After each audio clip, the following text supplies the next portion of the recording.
President-elect, and all of our college's trustees. My name is Susan Hackett, and I chair this year's Futures Conference Planning Committee. I want to start by thanking and recognizing my fellow Planning Committee members who inspired this program. Catherine McDonough, Kat Moon, and Jay Ohm. And of course, thanks to our fearless college administrator who's been out in front of us at every step, Debbie O'Connell. Each one of us in the college's leadership also thanks our generous sponsors, listed here on the event page. Without their support, this conference could not thrive, so thank you very much. I am so pleased you've joined us for day 2 in our series of 3 programs in January. Our first session last week was on ESG, and this session focuses on DEI.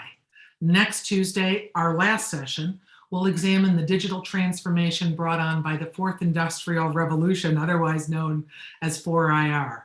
It will feature a closing call to action as well by Jim Santia.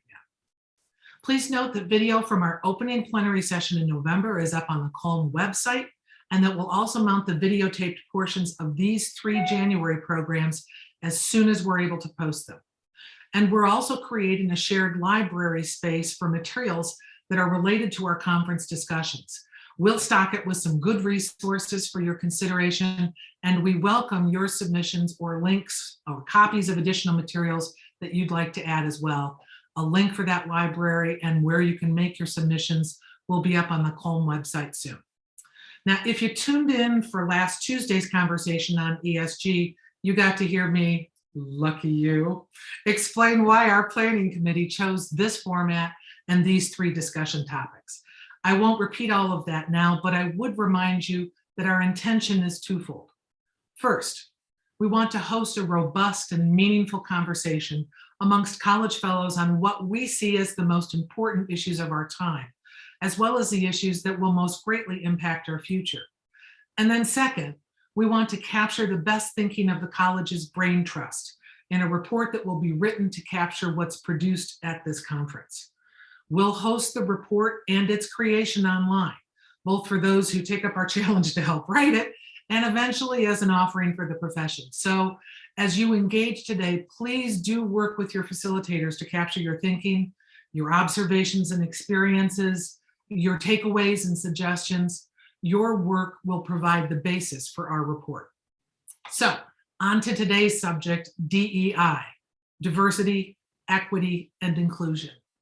While all 3 of our futures topics are interrelated, I think today's conversation on DEI is perhaps the most difficult and therefore the most important for us to address. And this is because I think it's become commonplace to talk the talk of DEI, but it's rare that we're able to successfully walk the walk. Indeed, we've been talking about DEI for decades as a priority for the profession. And it remains in terms of outcomes not only a challenge, but a disappointment that does not reflect its so-called priority in terms of measurable progress. Part of the problem to my thinking is that we're focused on a small slice of the DEI issues that are presented to us in our workplaces.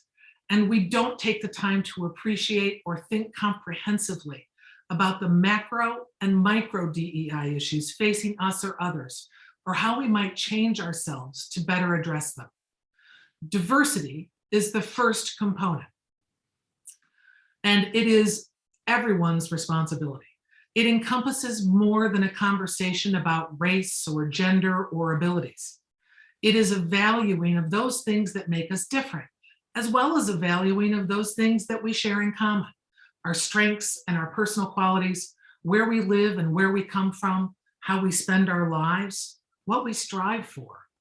As much as we intellectually admire and value the diversity of all things, we are wired as humans to seek out and protect our own, ourselves and our families over others, our uniqueness, our biases, our interests over those of every other outgroup.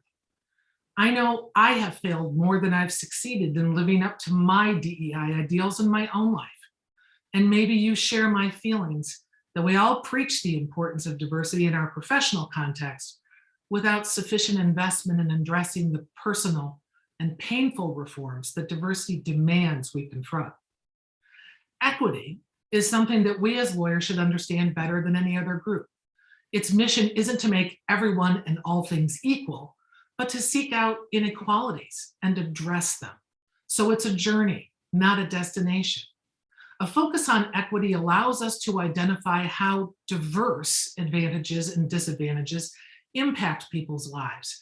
And then it enables us to implement changes that make things more fair for everyone. As noted by David Alfrey in his ESG Spark talk last week, equity is based on our commitment to assuring that no one lacks what is needed to live a good life and fulfill our potential. It's 2022, damn it. We can't live equitably in a world where the norm for some is outrageous to all. Inclusion is the hardest of all to accomplish, and yet the simplest of the three concepts we're examining today. It requires a focus on leadership, and the welcoming nature of your culture, be it in your personal or professional culture, your behaviors, or the company you keep. Inclusion doesn't require any of us to lower our standards or not compete to be better. It requires us to recognize that all boats will rise together or sink apart. Inclusion focuses and forces an appreciation of the multidisciplinary skills of our fellows and the value of the variety of perspectives and experiences they bring to the party. So, a non-inclusive culture will eat diversity and equity for breakfast every day. As we converse today, I encourage us to approach these issues with both our intellect and our passion, but also to engage with full awareness of our shared vulnerabilities and shortcomings, our advantages where others are disadvantaged, and our profession's history and predilection to create an exclusive rather than an inclusive culture. So, on to the stuff that helps you participate in these important discussions today. Some of you participated in last week's sessions, but some of you today are joining us for the first time and may need a brief overview of today's format and logistics. As we did last time, our conversations today will take place in two parts, each for about an hour, separated by a 30-minute break.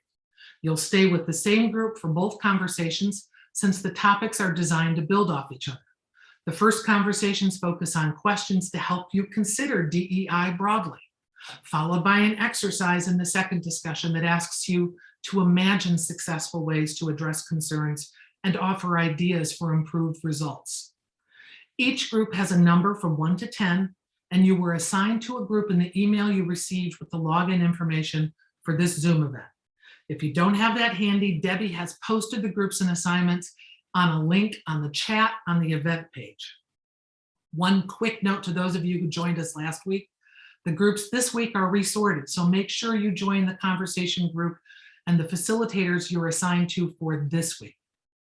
Each of our groups is hosted by a facilitator who may ask for your help in capturing and reporting our conversations. Once in your sessions, your facilitators will help you navigate the discussion and keep track of time, but the content is up to all of you. No one is in charge of the content because everyone is. Our format allows you to participate in several ways and however you like. The Zoom screen allows you to engage with each other visibly and audibly.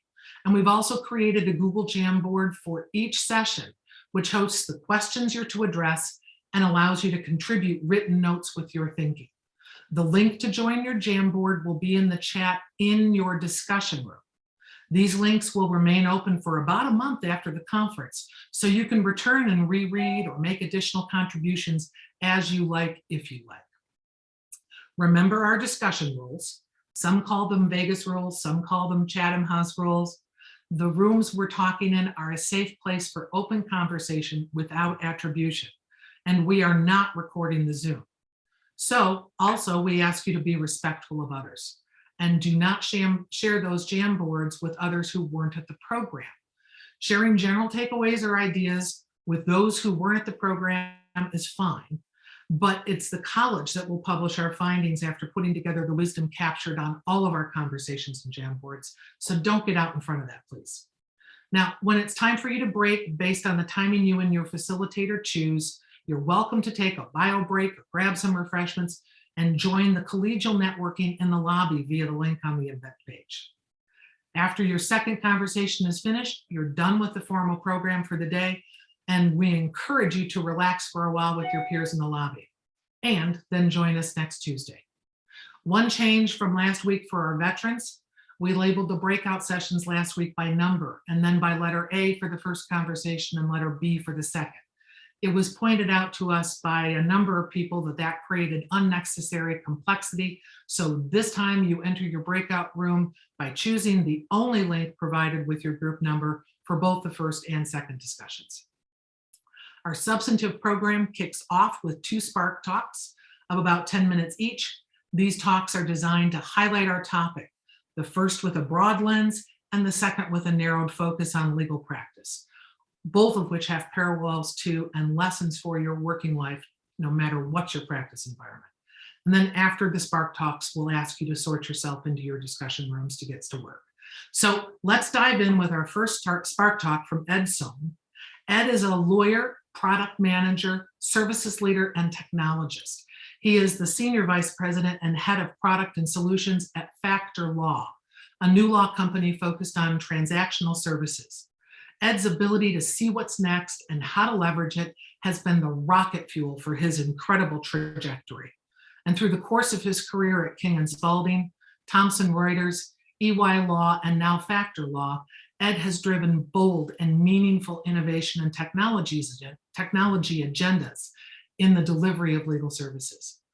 Based in Atlanta, Ed has been an active contributor and advocate with a number of DEI initiatives in bar associations, law firms, nonprofits, and other community groups.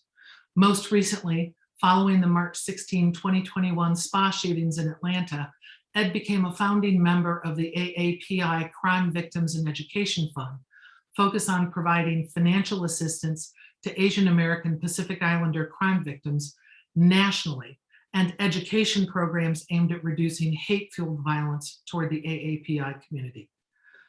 Please welcome to the stage for our first DEI Spark speaker, Ed Sohn. Hi, I'm Ed Sohn, and today I'm presenting a Spark Talk on diversity, equity, and inclusion. I'd like to put forth some ideas about DEI and framing the way that we think about it and how and what should drive its effectuation across our respective organizations and in our industry. I'm not going to get deep into, the implications and the kind of insights from data and the very specific pieces, the really critical pieces. I leave that to, Caren and others who are way more qualified on this topic. Here, we'll just kind of keep things a little bit high level based on my observations. And, just as a really quick reminder, diversity is about representation at every level. It's kind of the composition of who it is that is at every level in every group. And equity really means access to opportunities, while inclusion represents proactive efforts to create a culture of belonging that goes beyond equal access to opportunities and more towards creating a proactive culture of inclusion.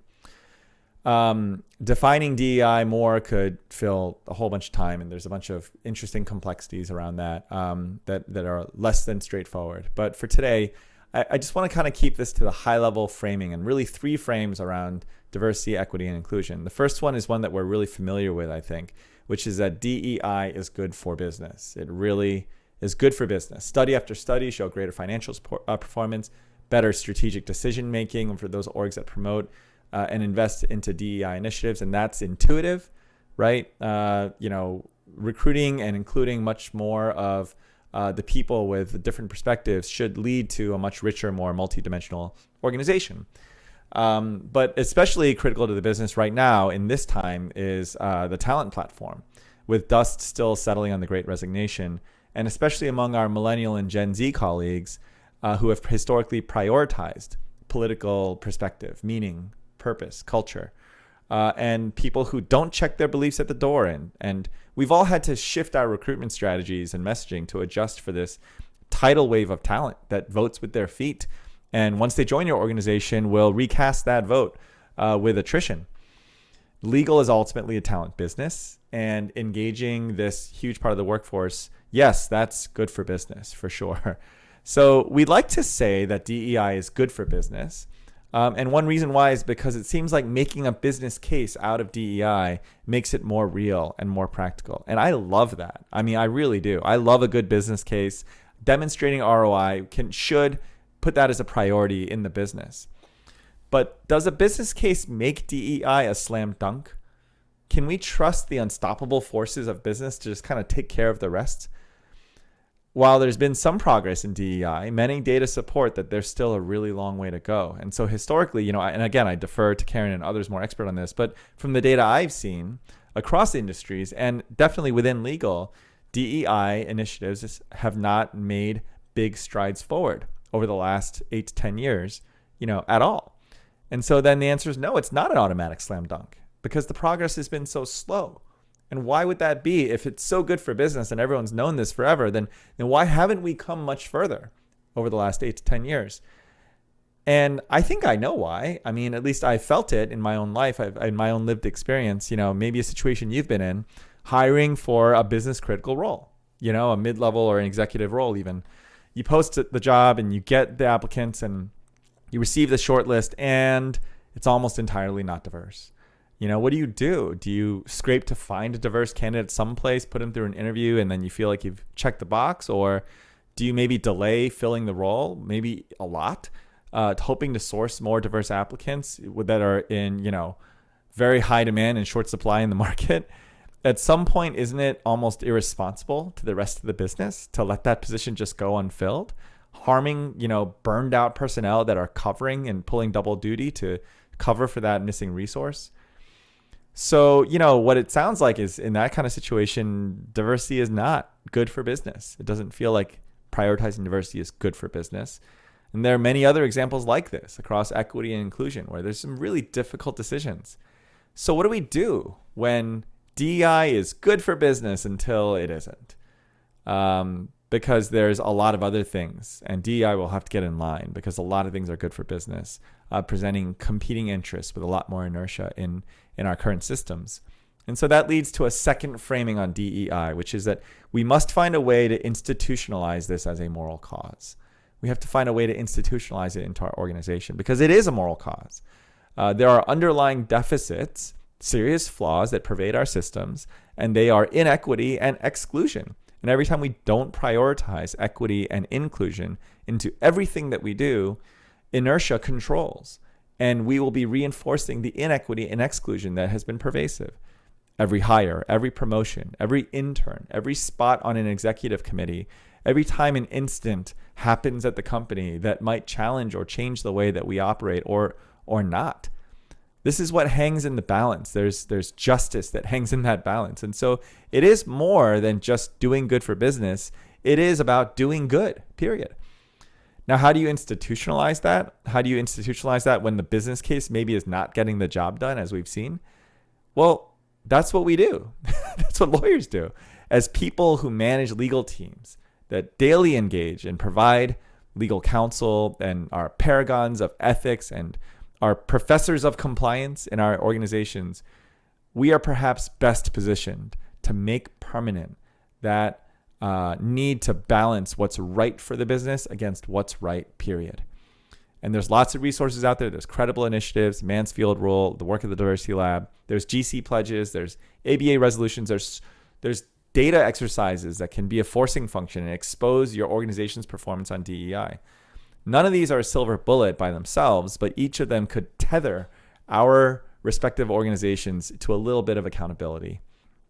And to me, I think taking it a step further, how do we truly codify something like this into our orgs?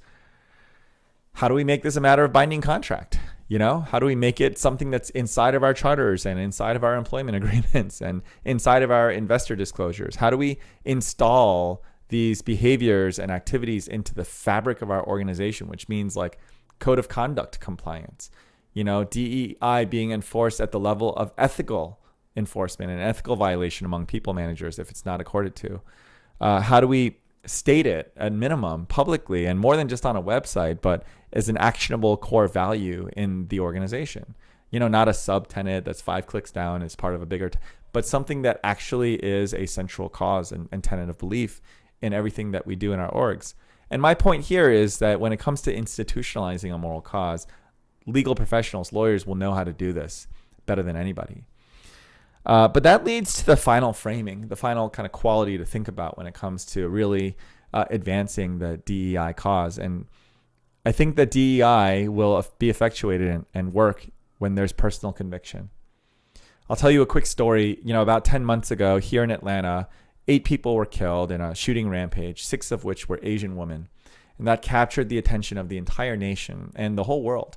And it put a spotlight on a recent spike of anti-Asian American Pacific Islander hate incidents. And this happened in my backyard. And it really struck home for me. And I was totally shaken for weeks and highly sensitized. And my workplace was very supportive. I work at Factor. It's a great place. And they looked to me actually to help shape what we could do about this. And the truth is I was still relatively new to the place, and I wasn't even fully ready to try. And being virtual made it even worse, honestly, because I'd log on and do my client calls and discuss market opportunities and do business stuff. And then on the weekend, I take my family to go and grieve the loss and hurt for my people in my city. It was too weird for me to process. There's this crazy sort of disjoined sensation of having work in one mode and then this huge thing that I'm wrestling with. And I wore this discomfort in every call, every hour of my work days. And there's many other examples of this, of course, related to the many of the timely events in our cultures and the attention these issues have been receiving in the world, and others that are directly impacted to the self that they bring to work, just like I was. And if you think about that example, it isn't really about me feeling secure that I have professional opportunity or sponsorship to paths forward. Because according to many of the DEI analytics, I'm a really positive data point. I'm in senior management at my company, and I'm honored to work with a great leadership team and a CEO. But that's not the point of DEI. It's not the only point. It's not the finish line. The finish line is when individuals around me in my workplace express a personal conviction to make sure that I'm totally seen, that I fear no embarrassment, no microaggression, no retaliation, that my culture is accepted and celebrated. And there's a science to that, because leading by example, the literature shows us that it fuels social pressure and puts energy behind those things that we institutionalize and those business cases that benefit us. DEI has an adoption problem, and social peer-to-peer influence is a better predictor of behavioral change than carrots and sticks and programs. We can come up with all the enforcement and all the programming and all the business cases we want, but until each of us takes it to our work lives with a sense of personal ownership, my belief is that progress will remain excruciatingly slow. So to conclude, yes, DEI good for business, but we must also institutionalize it as a moral cause. And finally, we need individuals to step up and take it on as a personal conviction. I believe we can unleash the power of this group, the College of Law Practice Management, our innovation, our analysis, our data, our leadership, our influence, our community. We can marshal these assets and leave a legacy for our industry, which is real diversity, equity, and inclusion in our reach, in our time. Thank you. That Caren Ulrich Stacy has recorded our second Spark Talk, and she is the head and founder of Diversity Lab. Caren and I really don't like to talk too much about how long we've known each other because it makes us feel really old. But for every year I've known her, her infectious energy and brilliant mind keep me and countless others stoked about her mission and her work. She offers a brief bio of her experiences in her Spark, so I won't repeat them, but just let me compliment what she says by focusing your attention to Caren's strong commitment to focusing on data and systems, even as she helps us work on issues that require us all to demonstrate better emotional intelligence and leadership skills. So please welcome Caren Stacy. Greetings, fellows and friends. My name is Caren Ulrich Stacy. I'm the founder of Diversity Lab. I was inducted into the College of Law Practice Management over 10 years ago, so I know many of you, but for those of you who I don't know, just some quick background. This is my 30th year in law. I spent a good portion of those years as the head of talent for some of the world's largest and most prestigious law firms, Cooley, Wall Gotshal, and most recently Arnold & Porter. I hired during that time about 3,700 lawyers and fired almost as many. And then I stepped out of big law to co-create lawyer metrics. Our goal was to moneyball lawyers so that we could better understand what are the biographical and behavioral traits that lead to lawyer success. So hopefully I wouldn't have to fire as many lawyers going forward. That brings us to today. So we use some of those same principles at Diversity Lab to create a more diverse, inclusive, and equitable legal profession, We do so through data, behavioral science, and experimentation. Now, why are we here today? My very good friend, Susan Hackett, told me that I have 10 minutes to inspire you on the topic of diversity, equity, and inclusion in law. Now, she knows I'm incredibly passionate about this topic, so she meant I have 20 minutes. I appreciate that, Susan. So sit back, sip your tea or your coffee or your bourbon or your wine, and I'll do my best to educate you and dazzle you with the reasons that as you're thinking about diversity, equity, and inclusion, that you think about fixing systems, not humans. And quickly, Susan, I was just kidding about the 20 minutes. So what do I mean about fixing systems, not humans? I'll give you a real world example.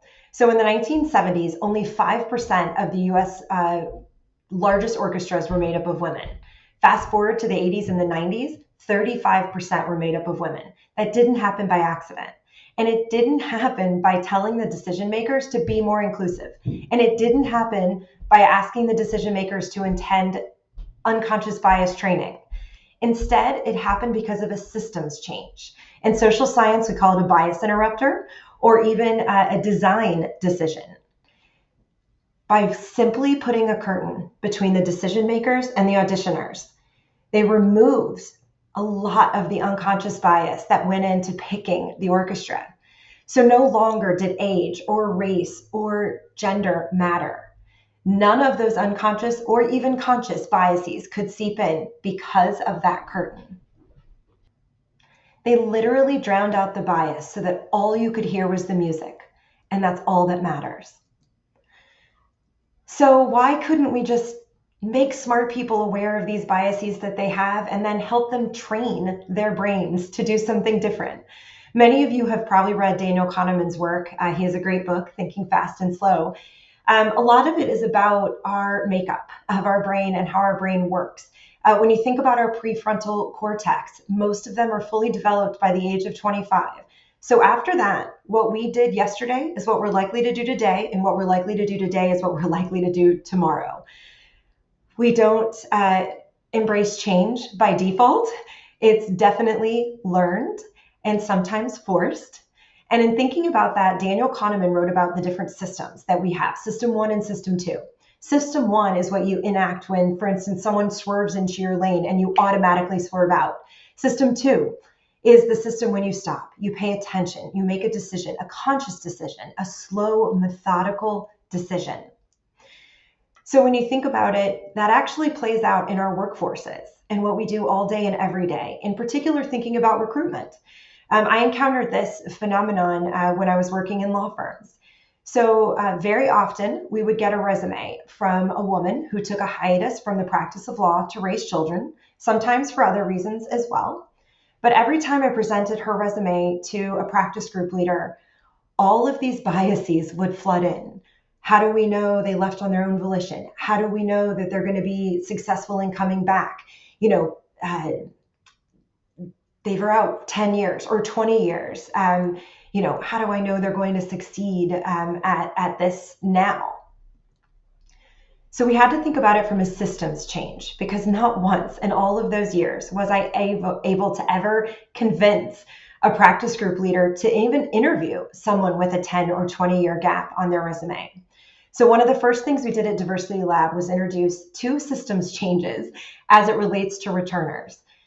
First, we ran data on the things that we know matter and the things that lead to greater success, those biographical and behavioral traits that we wanted to make sure that the decision makers saw above and beyond grades and law school and some of those things that tend to get overvalued.